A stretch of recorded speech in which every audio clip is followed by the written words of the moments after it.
അതൊരു നല്ല വിശേഷം പറയാം. ബാഡ് ബോയ്സ് നല്ല രീതിയിൽ ഓടിക്കൊണ്ടിരിപ്പുണ്ട്. കുറേ പേര് നെഗറ്റീവ് റിവ്യൂ ഇടുന്നുണ്ട്, അതൊക്കെ നല്ല കാര്യമല്ല. പുണ്ണി വ്ളോഗും ശശാമ്പും ഒക്കെ നെഗറ്റീവ് റിവ്യൂ ഇട്ടത് അതെനിക്ക് ഭയങ്കര വേദന തോന്നിപ്പിക്കുന്നുണ്ട്. എന്തായാലും ഇത് നല്ല പടം, ക്ലീൻ എൻ്റർടൈൻമെൻ്റ് ആണ് പടങ്ങൾ. ഒരു ലാഗും ഇല്ലാണ്ട് കാണാൻ പറ്റുന്ന ഫുൾ എൻ്റർടൈൻമെൻറ്റ് സിനിമയാണ് ബാഡ് ബോയ്സ്. ഷീലു എബ്രഹാമും നല്ല രീതിയിൽ അഭിനയിച്ചിട്ടുണ്ട്. പിന്നെ നമ്മുടെ അബ്രഹാം മാറ്റിസാണ് നല്ലൊരു പ്രൊഡക്ഷൻ രീതിയും. പിന്നെ എല്ലാവരും കൊണ്ട് വർക്കൗട്ടായി പോയിട്ടുണ്ട്. കാരണം Rahman sir, Bipin George sir, നമ്മുടെ ബാബു ആരണി, അങ്ങനെ ഒരുപാട് സ്റ്റാർ കാസ്റ്റ് വരുന്നുണ്ട്. കൃഷ്ണപ്രസാദ് ഏട്ടൻ, ഭീമൻ രഘുചേട്ടൻ, ശങ്കരേട്ടൻ, അങ്ങനെ ഒരുപാട് സ്റ്റാർ കാസ്റ്റ് വരുന്ന സിനിമയാണ്. ആൻ അഭിനയിച്ചിട്ടുണ്ട്. പിന്നെ ഇതിൽ എടുത്തു വരേണ്ടത് നമ്മുടെ സീക്വൻസ് ആൾക്കാർക്ക് ചിരി പരത്തുന്നുണ്ട്. അലിൻ ജോസ് പെരേരയും സന്തോഷ് വർക്കിയും അഭിനയിക്കുന്നുണ്ട്. അത് അത്യാവശ്യം ഡയലോഗ് പറഞ്ഞാണ് അഭിനയിക്കുന്നത്. 1-2 മിനിറ്റ് ഉണ്ട് സീക്വൻസ്. അത് നല്ല രീതിയിൽ എൻ്റെ 20 സെക്കൻഡും പുള്ളിയുടെ 1 മിനിറ്റ് ആയിട്ടുണ്ട്. അപ്പോൾ അത് നല്ല രീതിയിൽ വർക്കൗട്ടായി പോകുന്നുണ്ട്. കാരണം നല്ലൊരു വിഷ്വൽ എഫക്ട്സ് തന്നെയാണ്. തിയേറ്ററിൽ ക്ലാപ്സ് കിട്ടുന്നുണ്ട്. കൂവാല പ്രതീക്ഷ, പക്ഷേ ക്ലാപ്സ് കിട്ടുന്നുണ്ട്. പിന്നെ പലരും പല രീതിയിൽ അഭിപ്രായപ്പെടുന്നുണ്ട്. അലിൻ ജോസ് പെരേരയെ അഭിനയിപ്പിച്ചത് തെറ്റാണെന്നൊക്കെ പറയുന്നുണ്ട്. കാരണം തെറ്റൊന്നുമല്ല, അത് നല്ല രീതിയിലാണ് അവർ അഭിനയിപ്പിച്ചത്. നല്ല രീതിയിൽ എനിക്ക് നല്ല AC റൂമായിരുന്നു, AC കാറിലാണ് ട്രാവലിംഗ് ചെയ്തത്. അതുകൊണ്ട് തന്നെ ബാഡ് ബോയ്സിൽ അഭിനയിച്ചപ്പോൾ എനിക്ക് നല്ലൊരു എക്സ്പീരിയൻസ് ആയിരുന്നു. ഒരു ജൂനിയർ ആർട്ടിസ്റ്റായിട്ട് വർക്ക് ചെയ്തിരുന്നു ഞാൻ. വൈറലായെന്നും പറഞ്ഞ് അവർ വലിയൊരു എന്താ സൗകര്യം തന്നില്ലെങ്കിൽ കൂടിയും അത്യാവശ്യം AC റൂം തന്നല്ലോ, മനസ്സിലായോ? പിന്നെ ട്രാവൽ ചെയ്യാനായിട്ട് ഉമർ സാറിൻ്റെ കാറിലാണ് ട്രാവൽ ചെയ്തത്, ഡബ്ബിങ്ങിനൊക്കെ പോയത്. അപ്പോൾ നല്ല സേഫ്റ്റി ആയിട്ട് ഉമർ സാറിനെ കൊണ്ടുപോയി ഡബ് ചെയ്ത് കൊണ്ടുവന്ന് ആക്കിയൊക്കെ ചെയ്തത്. സാറിൻ്റെ ഡ്രൈവറാണ് വീട്ടിൽ കൊണ്ടുവന്നാക്കിയത്. നല്ല രീതിയിൽ ഷൂട്ടിംഗ് ലൊക്കേഷനിലൊക്കെ നല്ല പോയത്. എൻ്റെ ഒറ്റ ദിവസത്തെ ഷൂട്ടായിരുന്നു. 2 മണിക്കൂർ ഷൂട്ട്, പിന്നെ ഒരു ഡബ്ബിങ് 3 മണിക്കൂറായിട്ട് എടുത്തുള്ളൂ സംഭവം ചെയ്യാനായിട്ട്. ഇപ്പോൾ ഉണ്ണി വ്ളോഗ്സിൻ്റെ കാര്യം പറഞ്ഞുകൊണ്ടിരിക്കുകയാണ്. ഇപ്പോൾ കഴിഞ്ഞ ദിവസം ഉണ്ണി വ്ളോഗ്സ് റിവ്യൂ ഇട്ടതിന് ശേഷം അബാം അതിൻ്റെ പ്രൊഡ്യൂസർ അത് അവരുടെ ആയിട്ടുള്ള ഒരു ഇതല്ലേ ചീത്ത പറയുന്നുണ്ടായിരുന്നു, വീഡിയോ ഡിലീറ്റ് ചെയ്യിപ്പിച്ചിട്ടുണ്ടായിരുന്നു. അതിനെക്കുറിച്ച് എന്തെങ്കിലും പറയാനുണ്ടോ? അത് അവർ ഒരു കഷ്ടപ്പെട്ട് സിനിമ എടുക്കുമ്പോൾ അവർ അങ്ങനെ പ്രതികരിക്കുമല്ലോ.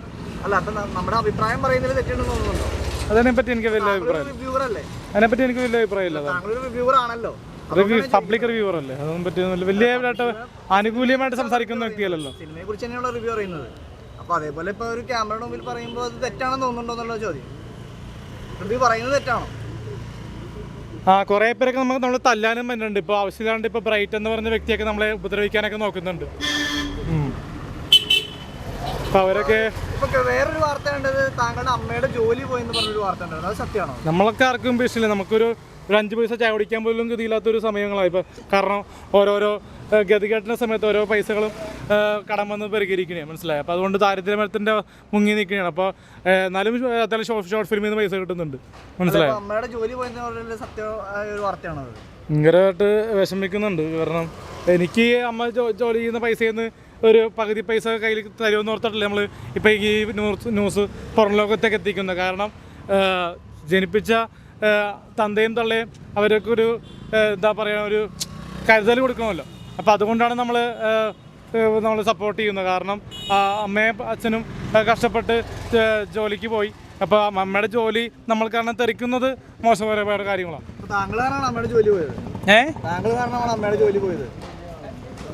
ഞാൻ കാരണം എന്ന് വെച്ചാൽ എൻ്റെ ഒരു കൂട്ടുകെട്ട് ശരിയായില്ല. കാരണം ബ്രൈറ്റിൻ്റെയൊക്കെ ഷോർട്ട് ഫിലിം ചെയ്യണ്ടല്ലോ എന്ന് എനിക്ക് തോന്നിയിട്ടുണ്ടായി, മനസ്സിലായോ? അമ്മയുടെ ജോലി പോകാനുള്ള കാരണം എന്താണ്?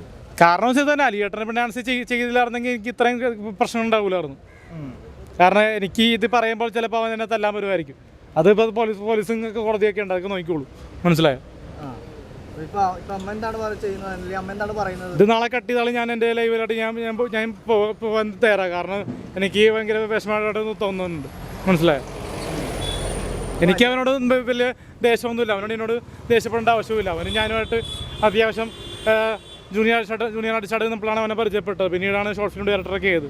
ഡിസ്റ്റൻസ് ഫ്രം ലൈഫിലൊക്കെ ആകുമ്പോൾ വലിയ ഡയറക്ടർ സ്ഥാനമൊക്കെ അവന് സർട്ടിഫിക്കറ്റ് വരെ കിട്ടുന്നുണ്ട്. ജോലി പോകാനുള്ള കാരണം ഇപ്പോൾ നമ്മൾക്കെതിരെയുള്ള പരാതിക്കാരി ഉണ്ടല്ലോ, ട്രാൻസ് വുമൺ. അപ്പോൾ അവർ നമ്മൾക്കെതിരെയുള്ള പരാതി അത് ന്യൂസ് ചാനലിലൊക്കെ കൊടുത്തുകൊണ്ട് മാത്രമാണ് നമുക്ക് നമ്മുടെ അമ്മയ്ക്ക് അങ്ങനത്തെ ഒരു സംഭവം വന്നത്. കാരണം പിന്നെ റിയ വിഷയങ്ങളും അറിയാലോ, റിയയുടെ പീഡന പരാതി അതൊക്കെ ഭയങ്കര കഷ്ടമായിട്ട് തോന്നുന്നുണ്ട്. ഓൺലൈനിൽ വന്ന് പറഞ്ഞു, മീഡിയ നിങ്ങൾക്ക് അറിയാലോ അതാണ്. അപ്പോൾ അതൊക്കെ നമുക്ക് ഇപ്പോൾ മറ്റേ സങ്കടപരമായിട്ട് തോന്നുന്നുണ്ട്. കാരണം ജോലി എന്ന് പറഞ്ഞ ഒരാളുടെ വ്യക്തിപരമായിട്ട് കാര്യമാണ്. അത് എൻ്റെ മദർ ആനി പെരേരയായിട്ട് ഞാനൊരു റിവ്യൂയോ ഇൻ്റർവ്യൂയോ ഒന്നും ഞാൻ ഷൂട്ട് ചെയ്തിട്ടില്ല. നമുക്ക് താല്പര്യമില്ല. ഇപ്പോഴും പുള്ളിക്ക് താല്പര്യമില്ല.